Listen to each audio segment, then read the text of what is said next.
People of Reddit, how do you deal with a clingy girlfriend? I know not everything is about cheating and that sometimes people just want their own personal time and space. The last man that wrote and had a clingy girlfriend and he went and found her friends for her only for her to leave him. You next.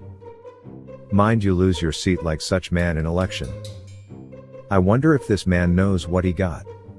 Clingy girls are the best. Creating space to give bun. If you don't like clingy girls then tell her and move on because me clingy and I would hate to date a man who doesn't like clingy. She needs hobbies and personal goals. The last person did ask that came back and cry, so be careful what you ask for. Set boundaries. This is the problem with most people, they are not dating who they are compatible with. They only go off looks and money. I can find some friends for her. Monday I have a couple guys, church brothers who can guide her.